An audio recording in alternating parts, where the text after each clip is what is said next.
तत्कर्मयन्न बंधाय सा विद्याया विमुक्तये आयासाया परम कर्म विद्यान्याशिल्प नैपुणम्। आदरणीय ब्रिजकिशोर कुठियाला जी, पंचनद के अन्य पदाधिकारीगण और श्रोता समूह में विद्यमान विद्वज्जन, माताएं, भगिनी और बंधुवर, अभी विष्णु पुराण के जिस श्लोक को मैंने उद्धृत करते हुए आज के व्याख्यान को प्रारंभ किया, वह श्लोक भारत की विद्या की व्याख्या बताने वाला श्लोक है। इसलिए हम भारतीय शिक्षण मंडल में उसे ध्येय श्लोक के रूप में प्रयोग करते हैं। शिक्षा में हमें क्या ध्येय लेकर के कार्य करना है, उसका मार्गदर्शन विष्णु पुराण का ऋषि कर रहा है। इस श्लोक में ऋषि कहता है, कर्म वही है जो बंधन में न बांधे और विद्या वही है जो मुक्त करे। अन्य सभी कर्म व्यर्थ का प्रयास है, परिश्रम है किंतु परिणाम नहीं है। और अन्य सभी विद्याएं केवल मात्र कारीगरी है जो अभ्यास से ही प्राप्त हो जाती है। अतएव यह स्पष्ट है कि विद्या का उद्देश्य भारत में सदा ही मुक्ति रहा है। और यह मुक्ति केवल आध्यात्मिक मुक्ति नहीं है, हर स्तर के बंधन से मुक्ति है। जो बंधन हो, उस बंधन से मुक्त होने के लिए जो प्रयत्न किए जाते हैं उसे विद्या कहा है। क्योंकि ज्ञान प्राप्त होने से ही बंधन टूटता है। वेदांत में बड़ा प्रसिद्ध उदाहरण है माया को समझाने के लिए, रज्वाम भुजंगम इव प्रतिभासितम वै। आचार्य शंकर कहते हैं, अंधेरे में रस्सी पड़ी है और भयभीत मन को उसके अंदर सर्प दिखाई देता है और इसलिए वह अपने स्थान से हिल नहीं पाता, बंध जाता है, उसकी घिघी बन जाती है, हम हिंदी में कहते हैं। चिल्लाने के लिए मुंह से शब्द भी नहीं निकलते, पलायन करने के लिए भी त्राण नहीं है और सामना करने के लिए भी त्राण नहीं है। Neither fight nor flight. स्थानबद्ध होकर के भयभीत हो जाता है। क्यों? बंधन किस कारण है? अज्ञान के कारण है। सूर्योदय होता है या कहीं से कोई प्रकाश आता है, कृत्रिम व नैसर्गिक प्रकाश, और पता चलता है अरे ये तो रस्सी है, सर्प नहीं है। ज्ञान होता है और भय समाप्त हो जाता है, बंधन मुक्त हो जाता है, फिर घूमना शुरू हो जाता है। अज्ञान ही मात्र बंधन है। इतने बड़े 10 टन के हाथी को एक छोटी सी नारियल की रस्सी से बांध देते हैं और उस गांठ से बंधा हुआ, जो नारियल की रस्सी में बंधी हुई गांठ है, उससे कई गुना शक्तिशाली लोहे की श्रृंखला को भी तोड़ने की क्षमता रखने वाला हाथी उस नारियल की छोटी सी रस्सी की गांठ में बंधा खड़ा रहता है, तोड़ता नहीं है। क्यों है वह बंधन? वह बंधन इस भ्रम से है कि वह जो गांठ है उसने मुझे बांध रखा है। और यह जो ग्रंथि मन के अंदर ग्रंथि बंध गई, इस ग्रंथि से मुक्त होना, बंधन मुक्त होना है, और वह ज्ञान मात्र से होता है। अज्ञान बांधता है, ज्ञान मुक्त करता है। इसलिए विद्या उस ज्ञान के साक्षात्कार को कहते हैं। वित्त धातु है, वित्त से विद्या। वित्त यानी ज्ञान होना, अनुभव होना, ज्ञान का साक्षात्कार होना।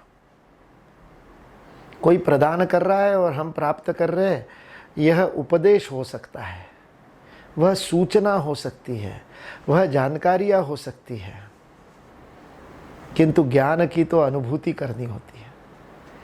जब अनुभव होता है तब वह अनुभव मेरा अपना ज्ञान बन जाता है। इसे वित्त कहते हैं। और जो सम्यक जानता है उसे संवित कहते हैं। और ऐसा सब कुछ जो जाना हुआ है उसे वेद कहते हैं, वह भी वित्त धातु से है। जो जानने योग्य है, जो जाना गया है, जो सारे ज्ञान का लक्ष्य है, ऐसे समग्र ज्ञान का जो एक समग्र एकत्रित स्वरूप है उसे वेद कहते हैं, इसलिए उसे अपौरुषेय कहा है। हम लौकिक अर्थ में बोल देते हैं वेद 4 है, हम लौकिक अर्थ में उसको ग्रंथ के रूप में भी कह देते हैं, और आधुनिक इतिहासकार उसका समय भी तय करने का प्रयत्न करते हैं कि सबसे पूर्व में लिखा गया ग्रंथ ऋग्वेद है, उसके बाद क्रमशः यजुर्वेद, सामवेद, अथर्ववेद, उनका अलग अलग कालखंड बताते हैं, वगैरह वगैरह वगैरह वगैरह।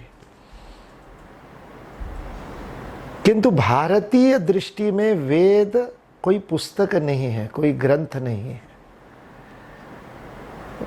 महर्षि वेदव्यास ने, जिनकी जयंती अभी सप्ताह भर बाद 10 दिन बाद हम मनाने वाले हैं, उस महर्षि वेदव्यास ने उस समग्र ज्ञान राशि को एकत्रित करके, संपादित करके हमारे सामने ग्रंथ रूप में वेद रखे, वो अलग बात है। वो उस अर्थ में उनको ग्रंथ मानते हैं, कहते हैं, पढ़ते हैं, छापते हैं, प्रकाशित करते हैं। लेकिन जब हम समग्र ज्ञान का आगार, भंडार के रूप में वेद के बारे में समझने का प्रयत्न करते हैं, तब हमको ये समझना पड़ेगा कि हम इस किसी ग्रंथ, 1 या 4 ग्रंथों की बात नहीं कर रहे। हम एक समग्र, सार्वकालिक, सदा चलने वाली, सतत, निरंतर प्रक्रिया की बात कर रहे हैं। It's a process, it's not the result of the process. इसलिए उसको हमने श्रुति कहा है। जिसको सुना जाता है, जो श्रुति से पकड़ में आती है, वह वेद है। जो ज्ञान पीढ़ी दर पीढ़ी, लाखों करोड़ों वर्षों से श्रुति के द्वारा स्थानांतरित किया गया, उस ज्ञान राशि का नाम ही वेद है। इसलिए वेदों में समग्र ज्ञान विज्ञान, जो आज के विषय का शीर्षक है, ये में का कोई अर्थ नहीं है। समग्र ज्ञान विज्ञान ही वेद है, ये पर्यायवाची है। सारे सृष्टि का जो तत्वरूप ज्ञान है, सारे सृष्टि में घटित होने वाली घटनाओं को विविध अंग से देखने वाला जो दर्शन है, जो दृष्टि है, जो समग्र जानकारियाँ है, जो समग्र कार्य कारण संबंध है, उस सब का एक अद्भुत और एकत्रीकरण है जो वेद है। इसलिए इसे अपौरुषीय कहा गया। यह किसी की रचना नहीं है, इसको लिखा नहीं गया। It has not been composed. एक कश्मीरी पंडित, भारतीय, आजकल अमेरिका में रहते हैं और बहुत बड़े विद्वान हैं, शास्त्रज्ञ है, आधुनिक शास्त्रों का अध्ययन करते हैं, अमेरिका के विश्वविद्यालयों में पढ़ाते हैं, और अभी प्रधानमंत्री की विज्ञान एवं प्रौद्योगिकी की जो सलाहकार समिति है, उस परामर्शदात्री समिति के सदस्य भी है। JNU के सार्वकालिक प्राध्यापक के रूप में उनको रखा गया है। महीने में 3-4 वर्ष में 3-4 महीने तो भारत में आते हैं। आचार्य डॉक्टर सुभाष काक की मैं बात कर रहा हूँ। 1993-94 में उनका एक शोध पत्र मैंने पढ़ा था, और वो शोध पत्र ऋग्वेद की प्रथम ऋचा अग्निमीड़े पुरोहिता के ऊपर था। उस ऋचा का उन्होंने भौतिक शास्त्र के कंपनों के आधार पर उसके उच्चारणों का अध्ययन किया। जो साउंड वाइब्रेशंस उस ऋचा के सही उदात्त अनुदात्त स्वरों के साथ किए गए पाठ से उत्पन्न होते हैं, उसको फिजिक्स के यंत्रों का उपयोग करके क्या फ्रीक्वेंसी है, क्या उसकी लय है, क्या उसकी पिच है, क्या उसका स्वर है, इस सब का अध्ययन करके उन्होंने उस सारी मात्राओं का विश्लेषण और संश्लेषण किया और 6-7 पृष्ठ का लगभग 4000-5000 शब्दों का वह अद्भुत साइंटिफिक शास्त्रीय लेख शोध पत्र, और उसके अंत में सुभाष कागजी ने निष्कर्ष निकाला सारे भौतिक विज्ञान के और शब्द के, मतलब ध्वनि के, आवाज़ के, साउंड के, वाइब्रेशंस के सारे सिद्धांतों को प्रतिपादित करते हुए अंत में उन्होंने कहा कि ये इतना परफेक्ट है, इतना सर्वश्रेष्ठ है कि यह किसी मनुष्य द्वारा रचित नहीं हो सकता। इसलिए उन्होंने भौतिक शास्त्र के आधार पर सिद्ध किया कि वेद अपौरुषेय है। हम तो इसे अपौरुषेय इसलिए मानते हैं क्योंकि समस्त ज्ञान का जो मूल है वह हम उसे हम ईश्वर कहते हैं, ब्रह्म कहते हैं। उसी का ज्ञान प्राप्त करना है, उस ब्रह्म विद्या को ही वास्तविक विद्या कहते हैं। और इसलिए उसके द्वारा प्रदत्त या उसके द्वारा प्रकट अभिव्यक्त ज्ञान का साक्षात्कार जब ऋषि को हुआ, और ऋषि उसे ही कहते हैं जिसको ऋत का साक्षात्कार हो, सारे जगत में प्लावित यह ज्ञान जब ऋषि के सामने अपने आप को प्रकट करता है और उसको उसके दर्शन होते, आश्चर्यवत पश्यति कश्चितेन आश्चर्यवत शृणोति तथैव चान्यः, आश्चर्यवत वदति तथैव चान्यः। भगवद गीता कहती है जब वो ज्ञान का साक्षात्कार होता है तो वो ऋषि आश्चर्य से देखता है, आश्चर्यवत दिखता है, पश्यति दिखता है। ये नहीं कहा कि उसको समझ में आता है, ये नहीं कहा कि ही अंडरस्टैंड्स, ये नहीं कहा कि कॉग्निशन होता है, समझ में आता है।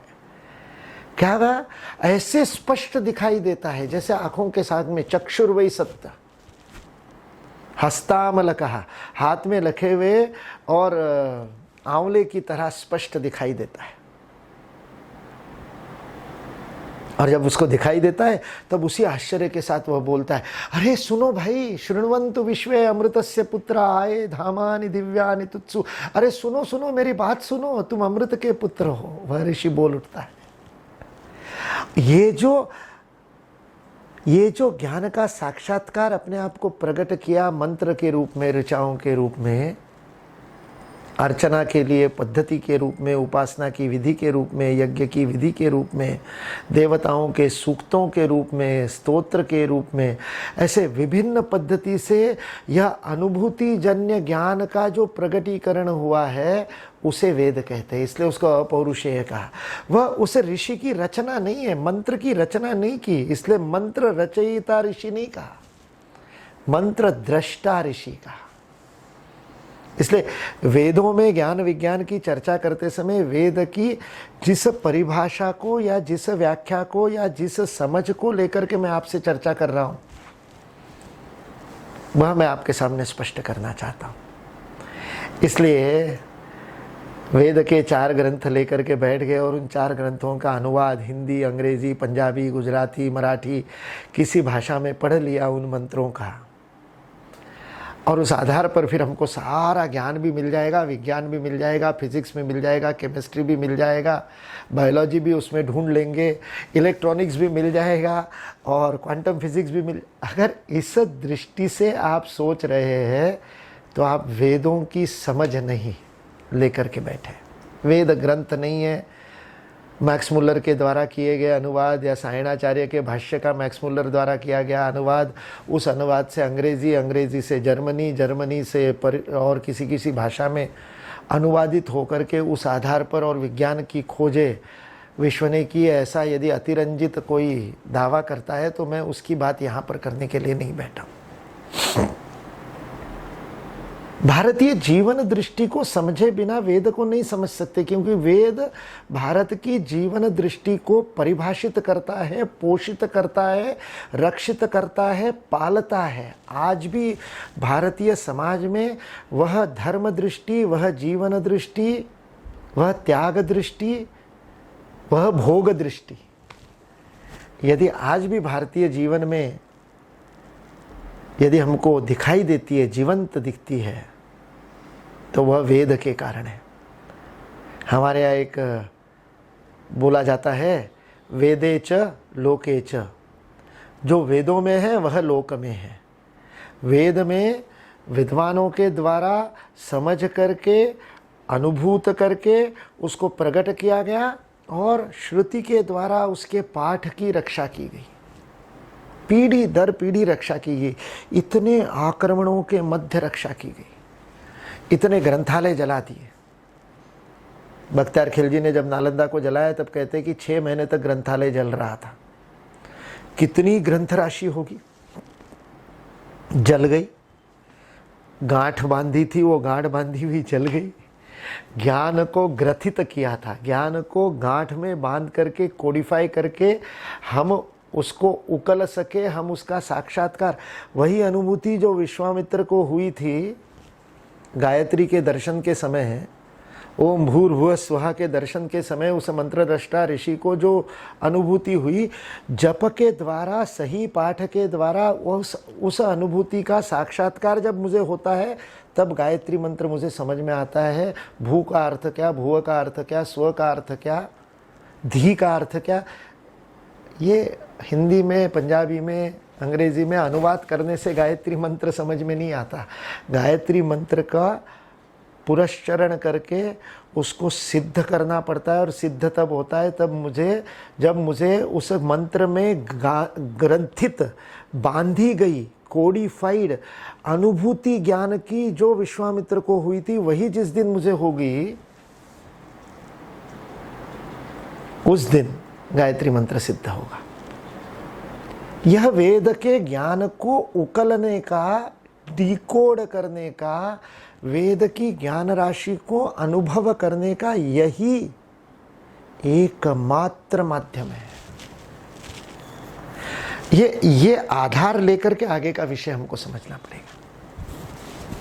आज जो सृष्टि में, आज जो पश्चिम के जगत में सृष्टि को समझने का प्रयत्न चल रहा है, जिसको हम नेचुरल साइंसेस कहते हैं, और हिंदी में उसका अनुवाद विज्ञान के रूप में करते हैं। संस्कृत में विज्ञान शब्द का अर्थ अलग है, इसलिए संस्कृत में ज्ञान विज्ञान कहते ही अर्थ बदल जाता है। भगवद गीता के 9वें अध्याय में भगवान श्री कृष्ण राज विद्या राजगुह्य योग को बताते समय कहते हैं, ज्ञानम विज्ञान सहितम। यह मैं अब तुमको बताने जा रहा हूँ, जीवन का गूढ़ रहस्य मैं तुमको बताने जा रहा हूँ, और ज्ञान और विज्ञान सहित बताऊँगा। वहाँ पर विज्ञान शब्द का यह अर्थ नहीं है जो आज साइंस के अर्थ में हम ले रहे। साइंस के लिए संस्कृत शब्द है शास्त्र। इसलिए भारत की अनेक भाषाओं में, खास करके महाराष्ट्र में, कर्नाटक में और तेलुगु में शास्त्रज्ञ कहते हैं, जिसको हम हिंदी में वैज्ञानिक कहते हैं। साइंटिस्ट को शास्त्रज्ञ कहते हैं, शास्त्र का ज्ञाता कहते हैं। तो आधुनिक पश्चिम का जो शास्त्र है, या हिंदी के शब्दावली के लिए विज्ञान भी शब्द प्रयोग के, हिंदी में तो दिक्कत नहीं, संस्कृत में विज्ञान बोलने से नहीं चलेगा, संस्कृत में शास्त्र बोलना पड़ेगा। यह जो साइंसेस है, इन साइंसेस का भी ज्ञान वेद में है क्या? है, क्योंकि समग्र ज्ञान वेद में है। वेद में अंत सृष्टि, बाह्य सृष्टि और इस सृष्टि से परे की जो कालातीत, सार्वभौम, सार्वजनीन, सर्वव्यापी, सर्वसमावेशक, सर्वज्ञ अवस्था है, उसका भी, तीनों का ज्ञान वेद में निहित है। और केवल ज्ञान नहीं है, उस ज्ञान प्राप्ति के मार्ग भी बताए, उपासना के मार्ग भी बताए। इसलिए इस विषय को समझते समय, आज के आधुनिक परिप्रेक्ष्य में वेदों की तरफ देखने की दृष्टि विकसित करते समय, यह वेद की भूमिका को ध्यान में रख करके हम आगे बढ़ेंगे तो अच्छा रहेगा। स्वामी विवेकानंद एक शब्द में कहते हैं, भारत में मनीषी निकला और अपने गहन गह्वर में जाकर के, अपने मन के अंतःकरण के अंदर जाकर के उसने ज्ञान को प्राप्त किया, और वह ऋषि मंत्र दृष्टा ऋषि बना, और उसने सारे जीवन को समग्रता के साथ, एकात्मता के साथ समझा। This is the holistic and integral understanding of the whole existence. इस सृष्टि के होने और उसके परे के ज्ञान को समग्रता से समझने का काम मनुष्य ने किया जब भारत में, जब वह अपने अंदर गया। ऐसा नहीं है कि हमने बाहर का ज्ञान नहीं प्राप्त किया, हमने दूरस्थ खगोल पिंडों का भी अध्ययन किया, और इतना अद्भुत अध्ययन किया है कि जितना आज बड़े बड़े टेलीस्कोप बनाने के बाद भी नहीं कर पाए, उतनी परफेक्शन के साथ, सर्वश्रेष्ठता के साथ अचूक गति ग्रह तारों की बताने का काम हमारे ऋषियों ने किया। साइंटिस्ट थे वो ऋषि सारे के सारे। इसलिए भौतिक जगत के भी कण तक के, पराकणों तक के, जिसको अणु, परमाणु और परमाणु के नीचे फोटॉन, क्वार्ट्ज और क्या क्या क्या क्या पराकणों का खोज, हिगिंस बोसान का खोज करने के प्रयास कर रहे, वह इतना बड़ा कोलाइडर, पार्टिकल कोलाइडर वहाँ पर बना करके सर्न की उस प्रयोगशाला में स्विट्ज़रलैंड और फ्रांस की बॉर्डर पर करने का प्रयास वैज्ञानिक कर रहे। हमारे वैशेषिक के ऋषि कणाद ने अपने अंदर जाकर के कणों की गति को पहचान लिया, कणों की गति को बता दिया। सारे जगत में कणों का क्या नर्तन चल रहा है, उस नृत्य के अद्भुत लय, संगीत, ताल का वर्णन द्रव्य कर्म के रूप में वैशेषिक दर्शन में कणाद ऋषि ने किया। इसलिए जब ये कहते स्वामी विवेकानंद की अंदर गया ऋषि और उसने अंदर जाकर के समस्त ज्ञान की प्राप्ति की, तो वो केवल आध्यात्मिक ज्ञान की बात नहीं कर रहे। आज हम जिसको भौतिक ज्ञान कह रहे हैं, उस भौतिक जगत के मूल में छिपे हुए रहस्यों को भी इन ऋषियों ने जाना। इसलिए आधुनिक शास्त्रों को, साइंसेस को भी वेदों की दृष्टि से बहुत कुछ प्राप्त करने के लिए है। स्वामी विवेकानंद ने कहा, ग्रीक का ऋषि निकला, उन्होंने ग्रीक के वैज्ञानिकों को भी ऋषि कहा, वह निकला और उसने बाहर रहस्यों को खोजने की कोशिश की। जो बाहर के रहस्यों को खोजने की कोशिश की वो पश्चिम की ओर चल पड़ा, जो पूरब की ओर था वह अंदर जाकर के उसने सारे जीवन के रहस्य को समझा। इसलिए स्वामी विवेकानंद पौर्वात्य और पाश्चात्य ज्ञान को इस प्रकार से परिभाषित करते हैं, और उसका अद्भुत समन्वय करने का कार्य पश्चिम में जाकर के उन्होंने किया। आज हम सारे वेदों के अंदर इस दृष्टि को देखने का प्रयास करते। वेदों की दृष्टि को समस्त जगत के विज्ञान में, साइंस में देखने की दृष्टि यदि हम रखेंगे तो हम अच्छी तरह से बात को समझ पाएंगे। ये कहने से काम नहीं चलेगा कि फिजिक्स वेदों की बातों को सिद्ध कर रहा है, नहीं। फिजिक्स में यदि वेदों में दी गई बातें या वेदोक्त ऋषियों द्वारा प्रतिपादित सत्य यदि आज फिजिक्स को समझ में आ रहे अपने प्रयोगों के द्वारा, तो उसका अर्थ ये है कि फिजिक्स के वैज्ञानिक प्रामाणिकता से, निष्ठा से, ईमानदारी से काम कर रहे हैं। वेदों को फिजिक्स प्रमाणित नहीं करता है, फिजिक्स को वेद प्रमाणित करते हैं। यह दृष्टि अपने अंदर रखना बहुत आवश्यक है, क्योंकि वेद की दृष्टि अधिक सूक्ष्म है और बहुत सरल सा न्यायशास्त्र का तत्व है। सूक्ष्म कारण हो सकता है, स्थूल कभी सूक्ष्म का कारण नहीं बन सकता, सूक्ष्म ही स्थूल का कारण बन सकता है। इसलिए आजकल ये जो उल्टा प्रपंच एकेडमिक्स में चल पड़ा है, एकेडमिक्स में मैनेजमेंट के अंदर कुछ सिद्धांत लीडरशिप के और ऐसे वो ढूंढ लेते हैं मॉडर्न मैनेजमेंट के, और फिर उस प्रबंध शास्त्र के उन आधुनिक थियरीज को भगवत गीता में खोजते हैं, और इसको भगवत गीता में मैनेजमेंट, भगवत गीता में प्रबंधन कहते हैं। नहीं भाई, भगवत गीता स्वयं जीवन प्रबंधन का ग्रंथ है। रणभूमि में खड़े हुए शिष्य को गुरु के द्वारा how to manage his business of fighting the war, रणभूमि में खड़े हुए एक सेनापति को युद्ध को किस प्रकार से प्रबंधन करना, इसका संदेश भगवत गीता ने दिया है। भगवत गीता पूरा का पूरा प्रबंधन का शास्त्र है। भगवत गीता में प्रबंधन मत खोजिए, भगवत गीता का प्रबंधन समझिए। भगवत गीता में योग मत खोजिए, भगवत गीता का योग जीवन में उतारिए। वैसे ही वेदों का विज्ञान, वेदों का ज्ञान वेदों में नहीं, यह दृष्टि परिवर्तन बहुत आवश्यक है। पश्चिम की दृष्टि से हम अपने को बहुत वर्षों से देखते हुए आए और पश्चिम की दृष्टि से हम हमारे शास्त्रों को सिद्ध करने का प्रयास करते हैं, तब बड़ी भूल होती है। इसलिए आज हमको हमारी अव्यभिचारिणी, अस्खलित, निष्ठावान, शुद्ध भारतीय दृष्टि अपने शास्त्रों के प्रति रखने की आवश्यकता है और उस आधार पर पश्चिम के शास्त्रों का मूल्यांकन हम करेंगे।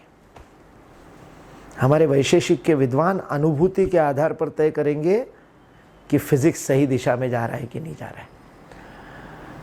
हिरण्यगर्भात् समवर्तताग्रे का सूक्त, हिरण्यगर्भ का सूक्त सुनकर के और किसी पश्चिम के वैज्ञानिक ने जब उसका अर्थ समझा, उसने कहा अरे क्या गजब बात लिखी है। सोने के अंडे के समान एक गर्भ था और उस गर्भ में से सारी सृष्टि उत्पन्न हुई। अभी भगवद गीता के 13वें अध्याय में भगवान श्री कृष्ण ने यही बताया, 14वें अध्याय में, कि इस महत योनि में गर्भम दधाम्यहम, मैं ब्रह्म उसको गर्भ देता हूँ। उस हिरण्य गर्भ की व्याख्या वैज्ञानिकों ने बिग बैंग थ्योरी के रूप में करी कि हम बिग बैंग थ्योरी में यही कहते हैं और हमारे विद्वानों को बड़ा मजा आया। हमारे बहुत सारे विद्वान वक्ता कहने लगे देखो देखो फिजिक्स सिद्ध कर रहा है कि हिरण्यगर्भ वाला जो वेदों में लिखा था वो सही है। और अभी कुछ दिनों बाद उन्होंने कहा बिग बैंग थ्योरी तो ठीक नहीं है, ये तो प्रोबेबल है। अब तो दूसरी थ्योरी, सृष्टि के जगत के निर्माण की दूसरी थ्योरी हम लेकर के आएंगे। अब वो 3-4 और थ्योरी, केओस की और क्या क्या क्या क्या फिजिक्स, थ्योरेटिकल फिजिक्स वाले लेकर के आ रहे। फिर तुम्हारा हिरण्यगर्भ कहाँ चला गया? इसलिए पहले हिरण्यगर्भ को समझो, बिग बैंग को समझ करके हिरण्यगर्भ नहीं समझ में आएगा।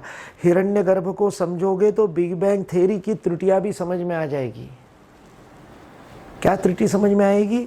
ये त्रुटि समझ में आएगी कि आप जो ये सोच रहे हो कि कुछ काल पूर्व भूतकाल में जगत निर्मित हुआ और भविष्य काल में समाप्त हो जाएगा, ये जो एक रेखीय काल गणना है।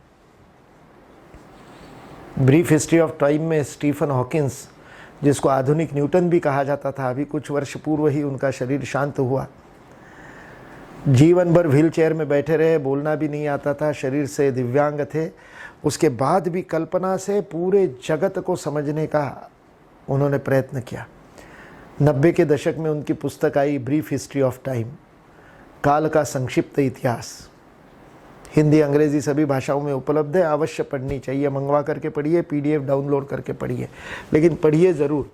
उसमें पूरे जगत में, ब्रह्मांड में जो खगोल पिंड है उनसे आने वाले लाइट स्पेक्ट्रम्स आदि का अध्ययन करके और उन्होंने बताया कि क्या है काल। और उसमें वो एक उदाहरण देते हैं कि फिजिक्स ने, भौतिक शास्त्र ने काल को एक रेखीय मान करके सारी रचनाएं की है।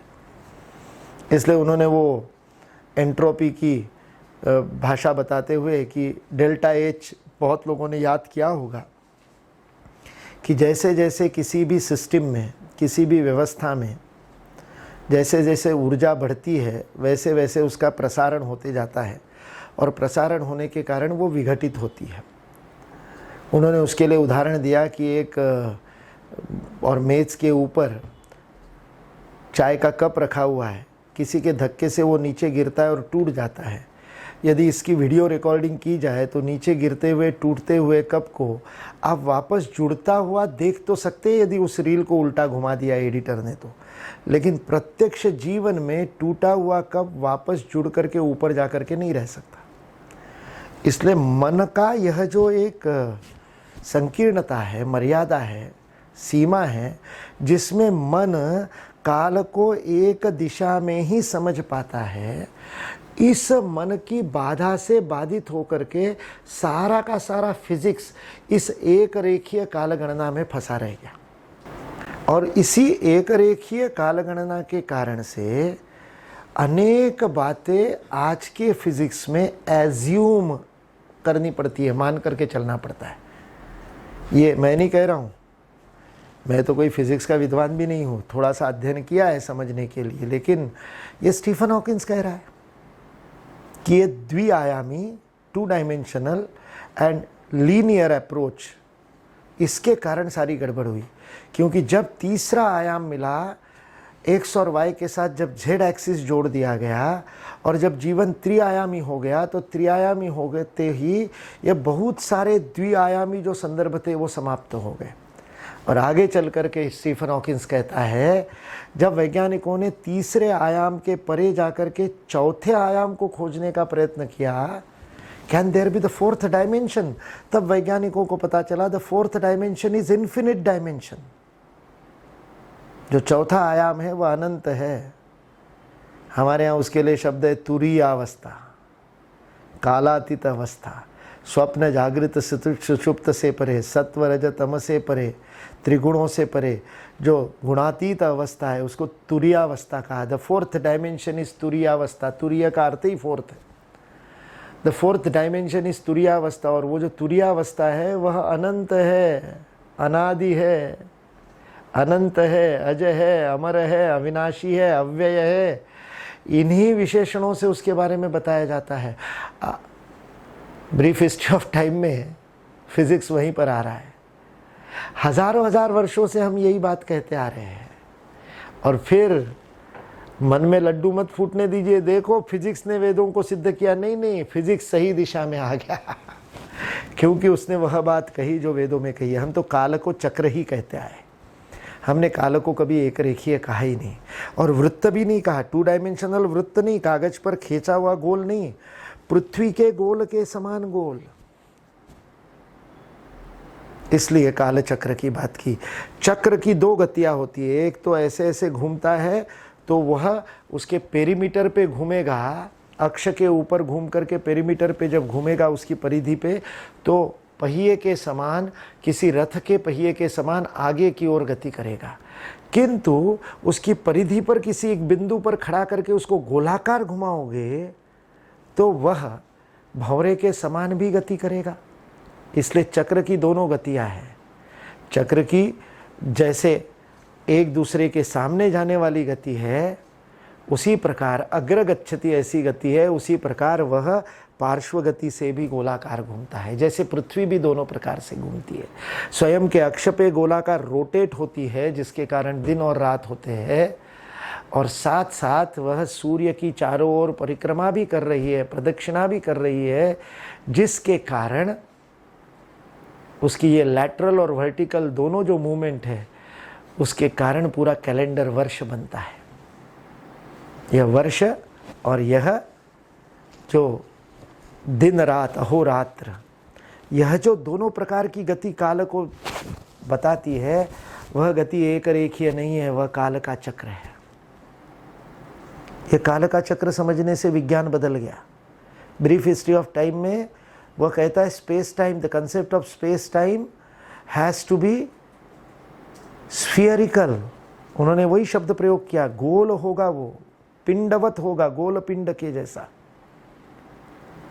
पश्चिम में पृथ्वी गोल है, यह बताने के लिए पता नहीं कितनों को अपने जीवन की आहुति देनी पड़ी। वह हैपेशिया नाम की एक महिला थी, ग्रीक गणिती, उसने पहले कहा था सबसे पहले कि हीलियोसेंट्रिक है, सूर्य केंद्र है, मतलब पश्चिम में सबसे पहले कहा था। उस बिचारी के पैदा होने से हजारों वर्ष पूर्व भारत में पता था। भारत में तो हमेशा से ही पता था। ज्योग्राफी को क्या कहते हैं आप हिंदी में? अंग्रेजी का जो शब्द है जियोग्राफी, जियोग्राफी उन्होंने शब्द कहा, जियो यानी पृथ्वी और ग्राफी यानी उसके बारे में समझने का, रेखा चित्र के रूप में समझने का ज्ञान। Graphy is photogenic. ग्राफी का अर्थ होता है जिसको किसी ग्राफ में अंकित किया जा सके, रेखांकित किया जा सके। भू को रेखांकित जो करता है वो जियोग्राफी शब्द है। लेकिन हिंदी में, मराठी में, गुजराती में, कन्नड़ में, पंजाबी में क्या कहते हैं? भूगोल। तब से पता था भूगोल है। हजारों हजार वर्ष पहले से हमारे वैज्ञानिकों को पता था कि भूगोल है। बेचारे गैलीलियो को मार दिया गया केवल ये सिद्ध करने के लिए। बेचारे ने डंडा रख रख करके उस डंडे की छाया को दिखा करके और क्षितिज कैसे गोलाकार दिखता है वो सब बता करके सिद्ध करने की कोशिश की पृथ्वी गोल है। तो उन्होंने कहा बाइबल में तो लिखा है चपटी है, तू फालतू उल्टी बातें मत कर, तू बाइबल के विरुद्ध है, धर्मद्वेष्टा है, बिगॉट। और बिगॉटरी की सजा दी, उसको मार दिया गया। कोपरनिकस को मार दिया गया क्योंकि उसने कहा कि सूर्य के चारों ओर तरफ पृथ्वी घूमती है। क्योंकि बाइबल में लिखा था सूर्य पृथ्वी के चारों तरफ घूमता है, सुबह उगता है ना पूरब से, दिखता तो है उगता हुआ, और पश्चिम की तरफ जाता है। हमारे ऋषियों ने कब से, अनादिकाल से, अभी परसों सूर्य ग्रहण गया, उस सूर्य ग्रहण के दिन हमको छेड़ा गया, हमको चिढ़ाया गया कि आप राहु ने खा गए, केतु ने खा गए, ऐसी बातें फैलाते हो। हमारे वेदों के अंदर इस अर्थ के मंत्र है कि जब चंद्रमा पृथ्वी और सूर्य के बीच में आ जाता है, तब कुछ देर के लिए तुम्हारा प्रकाश हमारे को नहीं प्राप्त होता। वो मंत्र इतना अद्भुत कहता है, वही जो तुम्हारे द्वारा दान दिए गए प्रकाश से प्रकाशित होता है, वह भी एक विशिष्ट दृष्टि के कोण में आ जाने से आपको ढक सकता है। ऐसा कहने वाला मंत्र वेदों में, यानी अनादिकाल से भारतीयों को पता था कि चंद्रमा की छाया के कारण सूर्य ग्रहण होता है। ये राहु और केतु का क्या है, वो जब आप एस्ट्रोलॉजी को, यानी जब आप खगोल विद्या को, ज्योतिष विद्या, खगोल विद्या, यह गणितीय विद्याएं है। फल ज्योतिष उसका एक केवल भाग है कि किसका भविष्य बताना। फल ज्योतिष ही आज हम ज्योतिष समझते हैं, इसलिए ज्योतिर्विज्ञान बोलते ही, ज्योतिष शास्त्र बोलते ही हम कहते हैं ये क्या भाग्य बताने वाले। भाग्यवादी तो भारत कभी रहा ही नहीं भाई। ज्योतिष भी, फल ज्योतिष सही गणित सीखा हुआ यदि फल ज्योतिषी हो तो वो आपका भविष्य नहीं बता रहा होता है, वो आपका प्रारब्ध बता रहा होता है। वो बताता है कि चित्तगत प्रारब्ध के कारण आपको क्या परिस्थितियां मिलेगी, उन परिस्थितियों में आप क्या कर्म करोगे, वो पुरुषार्थ तो आपके हाथ में है। इसलिए भविष्य नहीं बताता ज्योतिषी, ज्योतिषी परिस्थितियां बताता है, फ्रेमवर्क बताता है क्या बनेगा, क्योंकि आपके प्रारब्ध में क्या है उसकी गणना वो कर सकता है। उस आधार पर वह ग्रह नक्षत्रों की गणना करता है। तो हमारे ऋषियों ने उसका गणित रखाया, तब ज्योतिर्विज्ञान बना। ज्योतिर्विज्ञान उसको इसे कहा क्योंकि ये दूरस्थ सारे जितने ग्रह तारे वो चमकते हैं ज्योति के समान। इसलिए आज भी किसी भी तारे की दूरी हमको पृथ्वी से कितनी दूरी है ये बताना है, तो वह दूरी आप किलोमीटर में नहीं नापते हैं। पृथ्वी पर आप दूरी किलोमीटर में नापते हैं, यानी देश में नापते हैं, स्पेस में नापते हैं। लेकिन जब आपको खगोल पिंडों की दूरी पता करनी पड़ती है, जब आप अंतरिक्ष में जाते हैं, जब आप पृथ्वी के गुरुत्वाकर्षण के बाहर निकल जाते हैं, तब ये डिस्टेंस, तब यह दूरी का, देश की दूरी मायने नहीं रखती। वह देश की दूरी की गणना भी प्रकाश की दूरी के, यानी काल की गणना में होती है। इसलिए सूर्य के बाद में जो सबसे निकट तारा है पृथ्वी के, वह 3 प्रकाश वर्ष दूर है। यानी सुबह 4 बजे उठ करके यदि मैं मेरे मित्र को दूर दिखाता हूँ कि ये देखो वो सूर्य के बाद वाला तारा है, तो जिस तारे के प्रकाश को मैं अंगुली निर्देश कर रहा हूँ, वह प्रकाश उस तारे से 3 साल पूर्व निकला है। यानी आज 23 जून की प्रातः 4 बजे जो तारा मैं दिखा रहा हूँ, वह 3 साल पूर्व का तारा है। अब आप कालचक्र को समझ सकते हैं। यदि आप 550 वर्ष पूर्व जाकर के कहीं पर किसी ऐसे स्थान पर जाकर के जो 500 प्रकाश वर्ष पृथ्वी से दूर है, और वहाँ पर से दूरबीन लगा करके यदि आप पृथ्वी को आज देख पाए, तो आपको पता चलेगा कि गुरु गोविंद सिंह को और गुरु नानक देव को हम देख सकते हैं। उतने प्रकाश वर्ष दूर जाना पड़ेगा।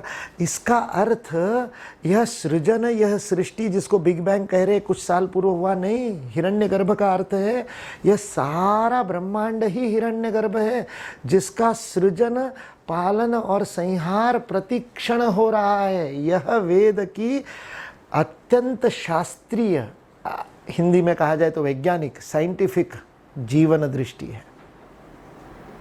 यही घटित हो रहा है। जीवन का अर्थ ही है, मेरे शरीर के अंदर इस क्षण हजारों कोशिकाएं मर रही है, हजारों कोशिकाएं उसका स्थान ले रही है। मैं ये भाषण वक्तव्य पूरा करूंगा तब तक मेरे शरीर का और 1/3 भाग बदल गया होगा। और फिर भी मैं गर्व से कहता हूँ ये मुकुल का शरीर, अरे कौन से मॉडल की बात कर रहा है?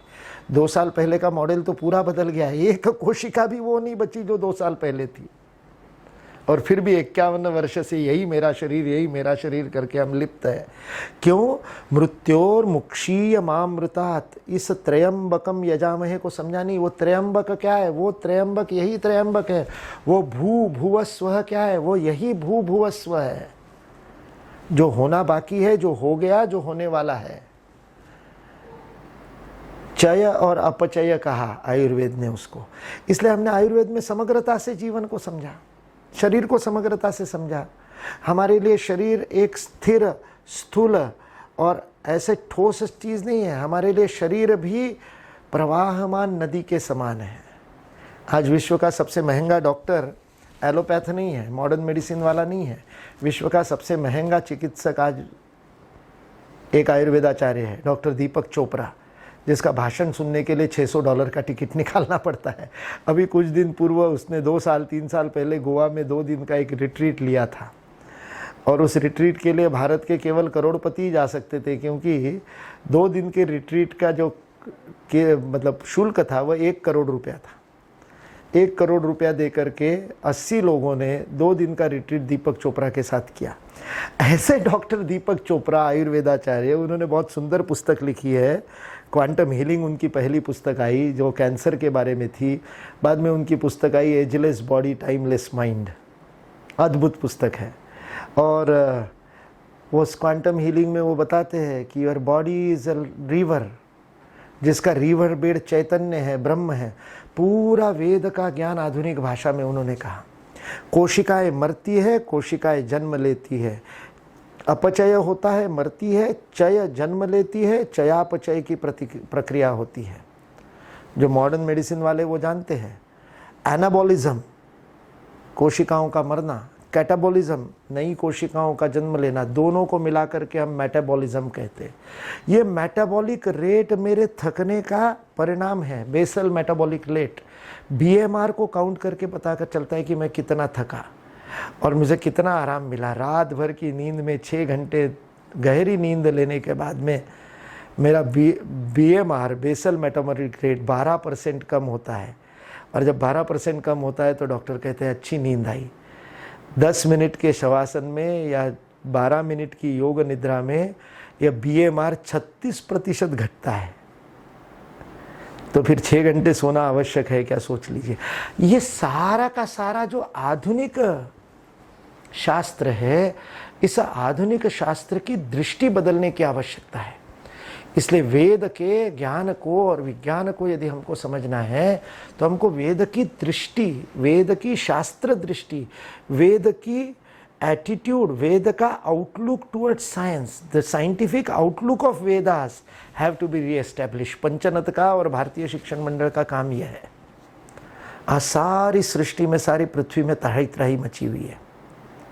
कोरोना नाम के वायरस से सब लोग परेशान हैं। ये वायरस कहाँ जाएगा? कहीं नहीं जाएगा। ये वायरस तो हमारे आसपास ही रहेगा। अभी वो महामारी के रूप में क्यों है? क्योंकि उस वायरस के प्रतिरोध करने के लिए आवश्यक क्षमता हमारे शरीर में अभी उत्पन्न नहीं हुई है, इसलिए वो हमको मारता है। स्वाइन फ्लू कहीं चला थोड़ी गया, अपने आसपास उसके जीवाणु आज भी है, लेकिन वो जीवाणु और विषाणु हमारे शरीर पे इसलिए असर नहीं करते क्योंकि हमारी इम्यूनिटी विकसित हो गई।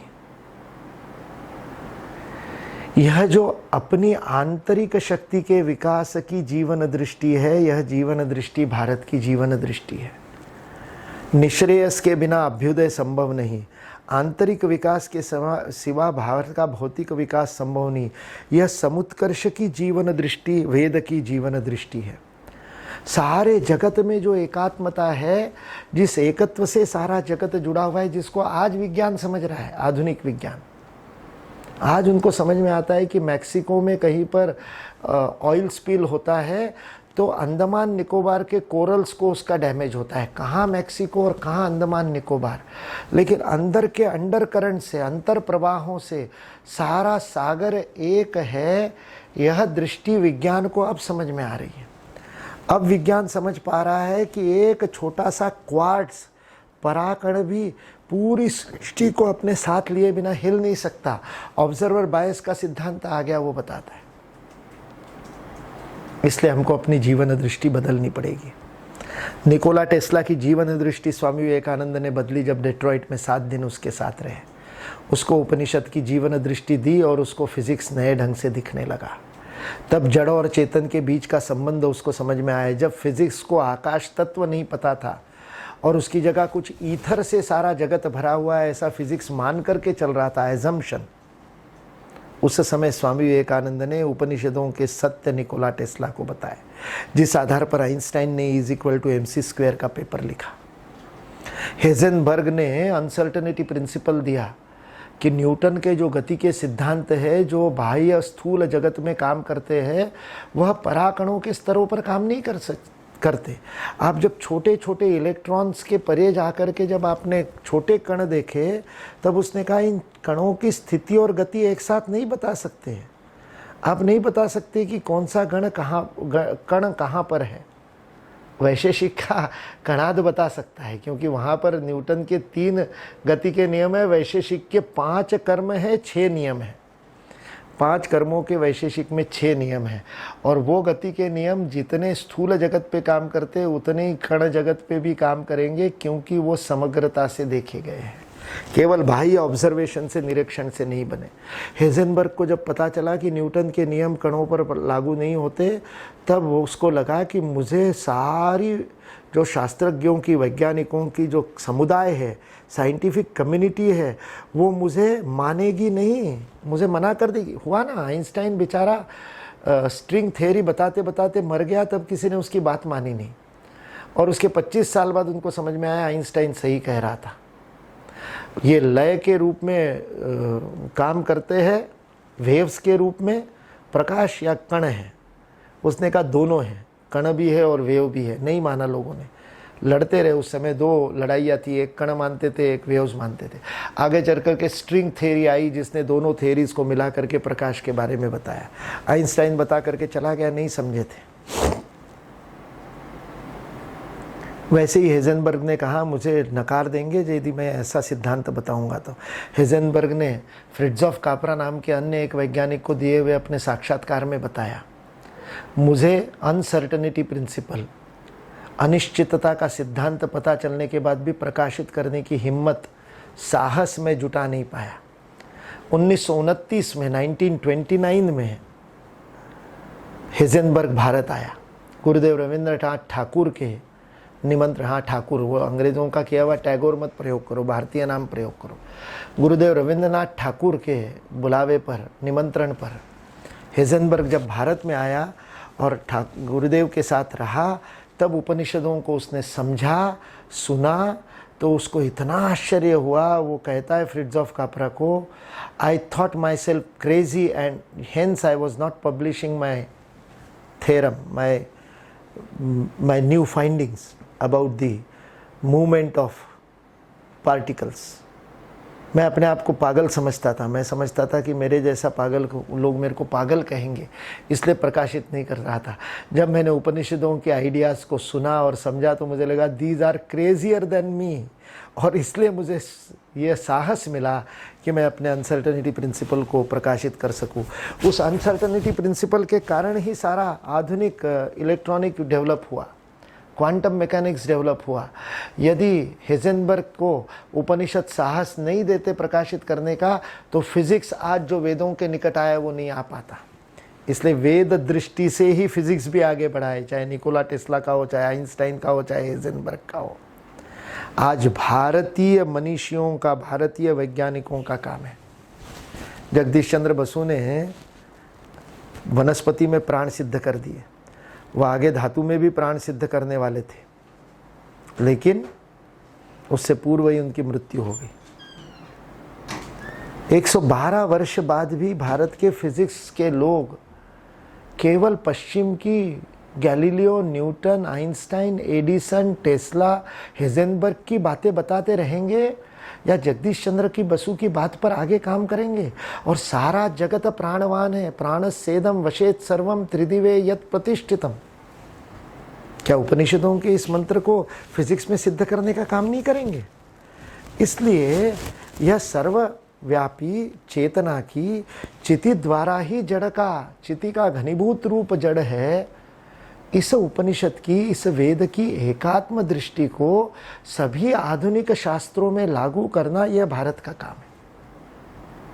फिर वो राजनीति का हो, फिर वो समाज का शास्त्र हो, या फिर भौतिक शास्त्र हो, रसायन का शास्त्र हो, या जीव शास्त्र हो, यह प्राण विद्या ही हमारी जीवन दृष्टि बदलेगी।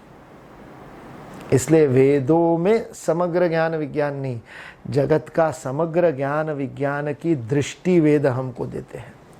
वह वेद की दृष्टि स्वीकार करेंगे तो गणित समझ में आने लगेगा, वह वेद की दृष्टि स्वीकार करेंगे तो फिजिक्स समझ में आने लगेगा, वह वेद की दृष्टि समझने लगेंगे तो पराविज्ञान समझ में आएगा, पराकण समझ में आएंगे। हिगिन बोसान को बोसान कहा जाता है क्योंकि सत्येंद्रनाथ बसु ने प्रयोग किए, प्रफुल्ल चंद्र रे ने प्रयोग किए।